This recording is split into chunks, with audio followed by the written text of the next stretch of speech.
Coffee छान होती.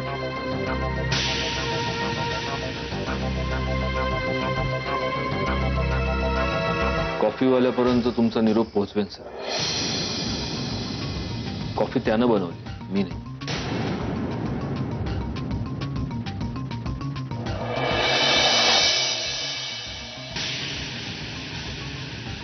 किती दिवस झाले इथे काम करताय? 10 दिवस झाले.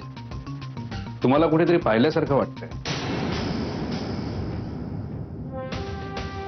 सर आधी मी मुधोळकरांच्या ऑफिसमध्ये काम करायचो. हे सगळं तुम्ही का करताय? मला इथे नाही बोलता येणार. आपण तुम्हाला वेळ असेल तेव्हा नंतर भेटून बोलू. मुधोळकर साहेबांच्या ऑफिसमध्ये.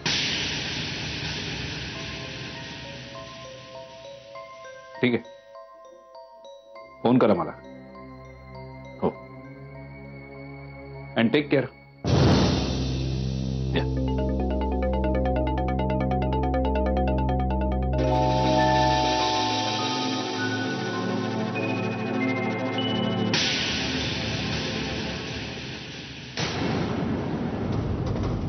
चला संख्ये येतो. चला आउट ऑफ स्टेशन जाऊन येतो. चिंता एवढीच आहे की तुम्ही नाही आहात, आमचं मनोरंजन कोण करणार? मी येतो ना तुमच्या सोबत. शाळेची ट्रिप आहे, शालेय सहल आहे तुम्हाला घेऊन जायला. कामासाठी चाललोय ना मी. तुम्ही तुमच्या कामाकडे लक्ष द्या. म्हणजे तुम्ही स्वतःच्या कामापेक्षा दुसऱ्याच्या कामाकडे जास्त लक्ष द्या. आणि लक्ष ठेवा त्या मुधोळकरवर. पे स्पेशल अटेन्शन टू मोतीवाल्या बाई. कळलं? त्यांची काळजी करू नका. मी त्यांना बरोबर काय त्यांच्यावर बरोबर लक्ष ठेवून राहतो. आणि एक महत्वाचं, तांबडे बाबांच्या सेवेत खंड पडता कामा नये. आम्हाला उचकी लागली की आम्हाला बरोबर समजतं सेवेत खंड पडलाय म्हणून. आम्हाला उचकी, सेवेत खंड नाही. तुम्हाला उचकी लागू नये अशी मी प्रार्थना करतो. तुम्ही मूर्खात का? अहो सेवेत खंड पडू देऊ नका असं म्हणतोय मी. उचकीचं काय मध्ये? चला येतो. आणि हो, त्या हरामखोराला सांगा. मुधोळकरला ना? तो आहेच. हा नवा हरामखोर अजय असं असं करतो तो. त्याला सांगा मला फोन करायला. मुधोळकरची वाट लावण्यासाठीची एक अभिनव कल्पना आहे म्हणावं आमच्याकडे. कोणती कोणती? मला तुम्हाला सांगितली असती पण तेवढी तुमची लायकी नाही. तुम्हाला सांगेपर्यंत बातमी लीक होईल, पेपरला छापून येईल. मुधोळकर यांचे निधन पण ते असतील जिवंत. हे ज्ञान तुमचं. आता काय मालकाविषयी काही आस्था, प्रेम, काही जिव्हाळा असेल ना तर जरा भरल्या डोळ्यांनी निरोप द्या. जरा डोळ्यात पाणी पिणी असू द्या. जरा वाटू द्या. आम्ही जातोय त्याचं. येऊ द्या पाणी, येऊ द्या संख्ये. पाण्याचं थेंब काढता येत नाही तुम्हाला. हे घ्या पाणी. मालक बेस सांभाळून जा.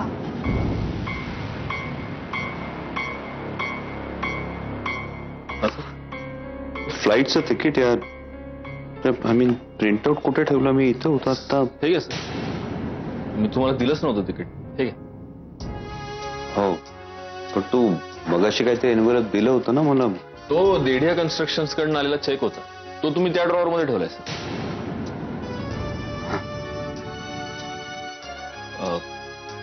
सॉरी टू से सर, पण तुम्ही थोडेसे nervous वाटताय.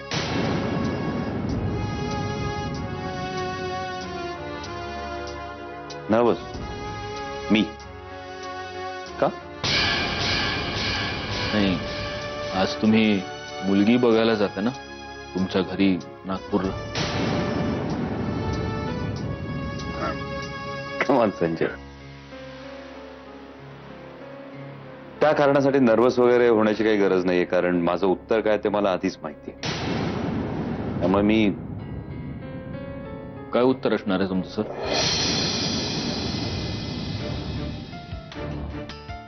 I am sorry sir. It's okay. बरं संजय, ते मगाशी शिवराज सरनाईक आले होते, ते ओळखतात तुला?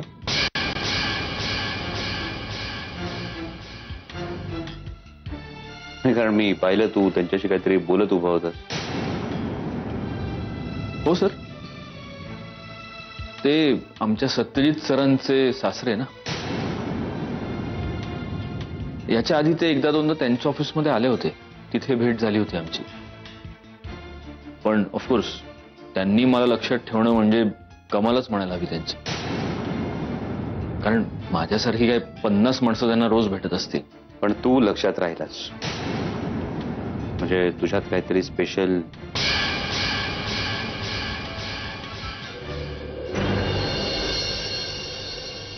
काय विचारत काय होते? नाही, हेच विचारत होते की तुम्ही आमच्या जावयांच्या ऑफिसमध्ये होतात, मग आता इथे कसे. मी सांगितलं सर की सुके मी निघतो. All the best sir. नाही म्हणजे तुमचं उत्तर जरी ठरलेलं असलं तरी शुभेच्छा नेहमीच कामी येतात नाही का. थँक्स. बाय.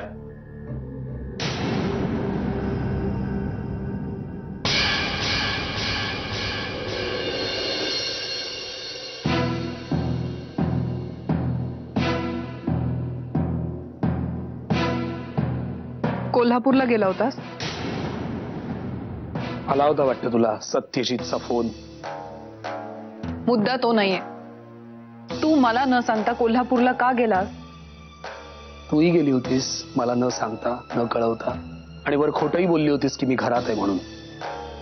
एनिवे, मी कोल्हापूरला गेलो होतो कारण मला सत्यजितला खडसावून सांगायचं होतं की तू माझ्या बायकोला रात्री अपरात्री फोन करत जाऊ नकोस, त्रास देत जाऊ नकोस, आणि जनरलीच आमच्याशी कुठलाही संबंध ठेवू नकोस. मग काय म्हणाला तो काय म्हणणार, खोटारडा माणूस. आधी तर मान्यच करायला तयार नव्हता त्याने फोन केला होता म्हणून. नंतर काय काय कारण देऊ लागला, काय चुकून लागला असेल वगैरे. एनिवे, मला त्याच्यापर्यंत जो मेसेज पोहोचवायचा होता तो मी अगदी व्यवस्थित पोहोचवून आलेलो आहे. तो अशा खोड्या काढत बसेल आणि आपण त्या सहन करू असं अजिबात होणार नाही. आणि प्रिया, आपणही यापुढे सत्यजित मुधोळकर हा विषय बंद करूया. मला अजूनही एक गोष्ट कळत नाहीये, तू सत्यजितला भेटायला गेलासच का? मी तुला एकदा सांगितलं ना प्रिया, हा विषय बंद म्हणजे बंद. हे बघ सुहास, तू म्हणालास विषय बंद म्हणून तो.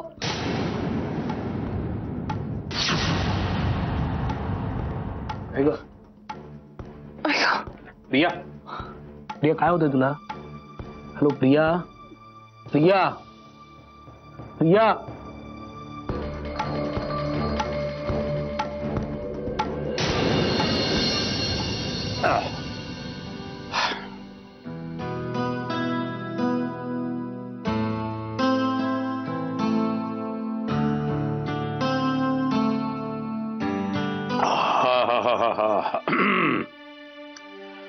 चालून आल्यावर काय फ्रेश वाटतं.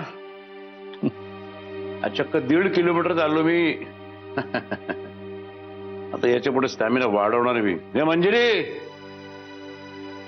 अगं आता बघ तुझा बाप मॅरेथॉन मध्ये धावतो गेला ते बघ. आहेस कुठे? कुठे असणार, आम्ही इथेच आहोत. ए उगीच मला डिवचू नकोस बरं का. मागे मला टोमणे मारत असणार रे मारे. की दादा त्या दरवाजा बसून हॉल पर्यंत येऊन चालून दाखव म्हणून मला. आज 1.5 किलोमीटर चालले. 1.5. अरे कसं असतं दादा, घोड्याला पळतं करण्यासाठी वेगवेगळे मार्ग शोधावे लागतात ना. म्हणजे काही घोडे कुरवाळले की पळतात, काही घोड्यांना हंटरचा मार बसलं की पळतात, काही घोड्यांना चुचकारावं लागतं, तर काही घोड्यांना डिवचावं लागतं. हो की नाही मंजिरी? ए बाबा, तुम्हा दोघांच्या वादात मला प्लीज ओढू नकोस, प्लीज. अरे असं कसं? तुला तर घोड्यांबद्दल माहिती असली पाहिजे. सत्यजित रावांकडे होता ना घोडा.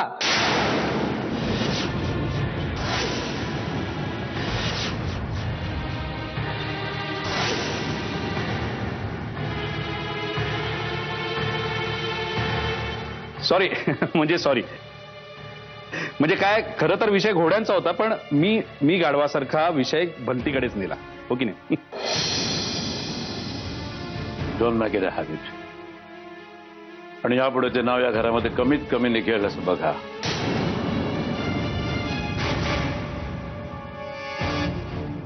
वाजळे म्हणू या गाढवाच्या गाढवपणावर आठवलं मला. तू महाबळ्यांकडे गेली होतीस त्या अपॉइंटमेंटचं काय झालं? म्हणजे तुमच्यात बोलणं काय झालं? कधीपर्यंत मिळू शकतं घटस्फोट म्हणाले? मी आज गेले नाही.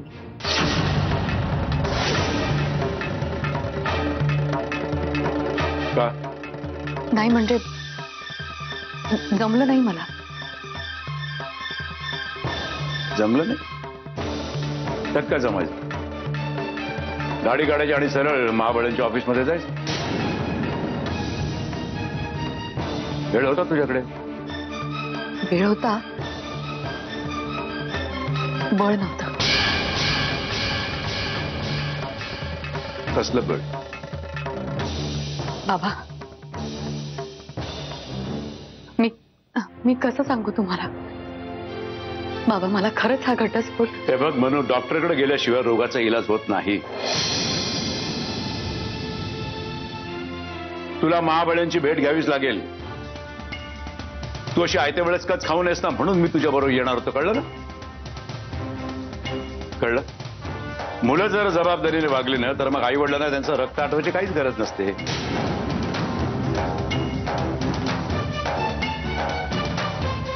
तर मला तू देताना फोन करून त्याची अपॉइंटमेंट घ्यावी लागेल आणि यावेळेस मी येईन तुझ्या बरोबर. कळलं ना?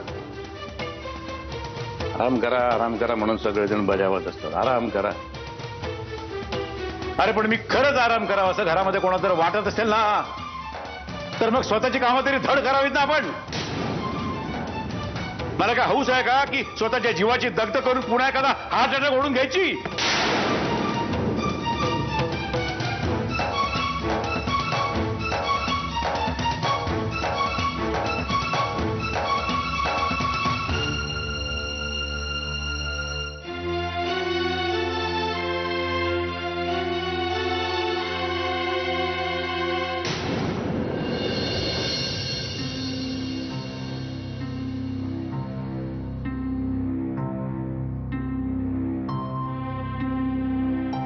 प्रिया, अरे हळू, सावकाश.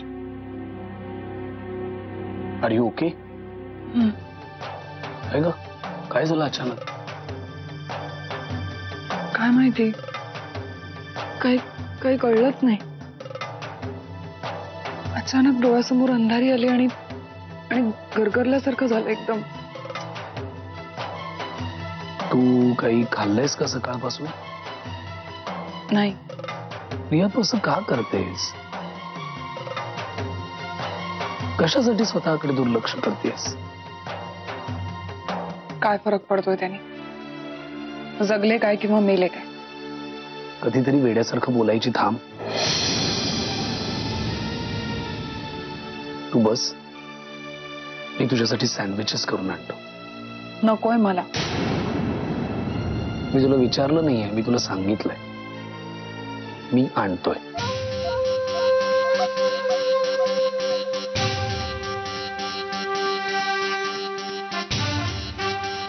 हे काय झालं मला आता?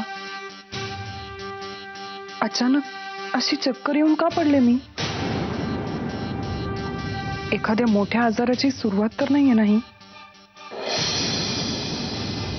मी आजपर्यंत जी पाप केली त्याची शिक्षा म्हणून? कमॉन प्रिया, हा काय खुळचट विचार करतेस तू? पाप पुण्य असं काही नसतं. आपल्याला जे हवं ते मिळवण्यासाठी प्रत्येक माणूस धडपडत असतो. मग तू काय चुकीचं केलंस? तुला काहीही होणार नाहीये.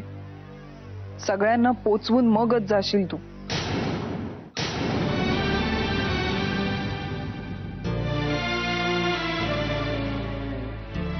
खरं तर या प्रश्नाचं उत्तर हो की नाही एवढंच आहे. म्हणून तुला डिवोर्स हवाय का नको?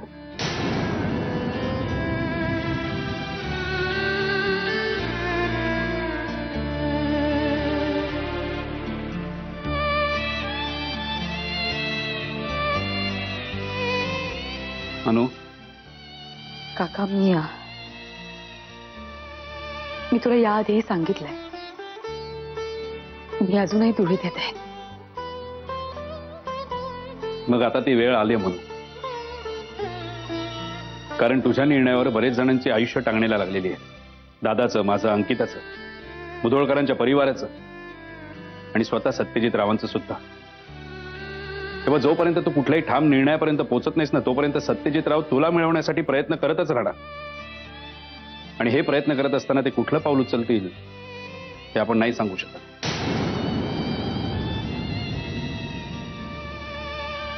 का? काय करतील असं वाटतंय तुला? सत्यजित रावांचा स्वभाव माहिती आहे तुला. ते स्वभावानं आणि विचाराने किती इम्पल्सिव्ह आहेत ते. काका, तू जे काही बोलतोय त्याच्यापेक्षा खूप जास्त माहिती आहे तुला असं मला वाटतंय. भ्रम आहे तुझा. माझं म्हणणं एवढंच आहे म्हणून, निदान स्वतःच्या मनाशी तरी लवकरात लवकर निर्णय घे. तुझ्या या निर्णयावर अनेकांची आयुष्य अवलंबून आहे. काय तो निर्णय लवकर घे.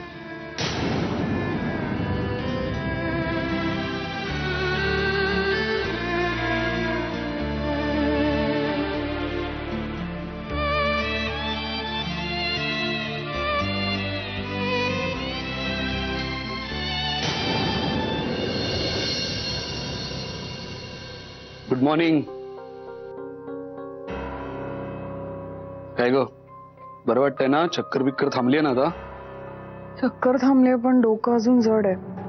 मला वाटतं चहा वगैरे प्यायल्यावर बरं वाटेल. मला पण मिळेल ना कपभर चहा? करून ठेवला, जाऊन घे. बायकोच्या हातचा गोड चहा आमच्या नशिबातच नाही. सुहास प्लीज, रोज सकाळी सकाळी टोमणे मारलेच पाहिजेत का? टोमणा कुठे, मस्करी करत होतो. आधी स्वतः खपली काढायची आणि मग म्हणायचं मी मस्करी करत होतो. प्रिया, सकाळी सकाळी मला अजिबात. जाऊ दे, तू बस, मी चहा आणते. नाहीतर पुन्हा म्हणशील की बायको. काय ग प्रिया, काय झालं? पुन्हा मला गरगरल्यासारखं होतंय. आपण डॉक्टरांकडे जाऊया, मी फोन करू द्या ना. सुहास प्लीज, इतकं काय झालेलं नाहीये. I will be fine.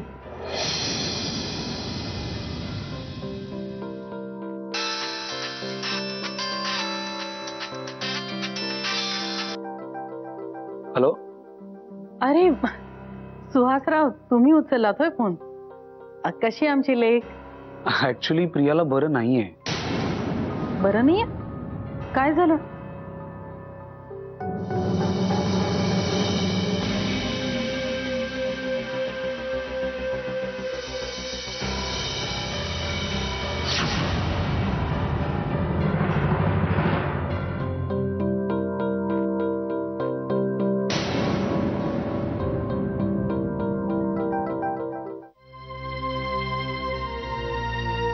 दादा, बिझी आहात का? थोडं बोलायचं होतं. बोला. नाही, मला असं वाटत होतं मी काही दिवस जरा बाहेर जावं. जावं? कुठे? गोव्याला. हवा पालट म्हणून? नाही, तसं नाही, पण माझी डिलिव्हरी गोव्याला झाली तर आवडेल मला. नेत्रा, पहिल्या बाळंतपणासाठी मुलींना माहेरी जाणं परंपरा आहे आपल्याकडे. पण तिथे कोण आहे तुझं? तुझे बाबा? बाबा असूनही काही उपयोग नाहीच आहे म्हणा त्यांचा. पण माझी मावशी असते डिचोलीला, तिच्याकडे जाऊ शकते मी. तुला इथे का नाही राहायचं? आई तुझ्याशी नीट वागत नाही म्हणून? नाही नाही, असं काहीच नाही. आई छान वागतात की माझ्याशी. नेत्रा, मी घरात कमी वेळ असलो तरी घरातले वारे नेमके कुठल्या दिशेने वाहत आहेत ते कळतं मला. मला हे कळतंय की आईनं तुला अजूनही माफ केलेलं नाहीये. मी याबद्दल तुझ्याशी बोललो नाही याचं कारण असं की कुणावरही तुम्ही जबरदस्ती करू शकत नाही की तुम्ही या माणसावर प्रेम करा किंवा करू नका. मला असं वाटतं की एकदा बाळ आलं की सगळं नीट होईल परत. नाही दादा, आईंचा खरंच काही प्रश्न नाहीये. त्या आता जे काही वागतायत ते त्यांच्या जागी योग्यच आहे. त्यांना बाळाची काळजी आहेच आहे की. आणि अधूनमधून चौकशी करतात त्या माझी. अधूनमधून. मंजिरी गरोदर असताना तिचं जे कौतुक या घरात झालं तसं तुझं होताना दिसत नाही. असं कोणाला वाटतं? ही तक्रार घेऊन आली तुझ्याकडे? आई, ती कुठलीही तक्रार घेऊन आलेली नाहीये हे मला वाटतं. या घरामध्ये ज्यांची जी कौतुकं व्हायची होती ना ती झाली. नेहमीच होत आणि यापुढे होत. दादा, मी बोलले त्याच्यावरती प्लीज विचार करा आणि मला सांगा. तुमची परवानगी असेल तरच तसं होईल, नाही तर नाही. येते. आई, आता हे तुझे काय कान भरायला आली होती? ती कान वगैरे काहीही भरत नव्हती. तू तू आता आणखीन किती दिवस अशी? सत्या, ते माझं मला ठरवू देत ना प्लीज. बरं बोल, काय काम होतं तुझं? मी काही दिवस प्रियाकडे जाते. तुला चालणार आहे ना? मी तुला कोण अडवणार, पण उत्सुकता म्हणून विचारतो. तिथे का? तिची तब्येत बरी नाहीये गेले काही दिवस. काय झालंय तिला? कदाचित ऍसिडिटीचा त्रास असावा. तिथे तिची काळजी घ्यायला कोणी नाहीये. सुहासराव दिवसभर कामात आणि मलाही थोडा बदल. ठीक आहे, उद्या सकाळी निघणार आहे मी. 2 दिवसांनी परत येईन. तुला खरंच चालणार आहे ना? आई, माझा हल्ली कुठल्याच गोष्टीला विरोध नसतो.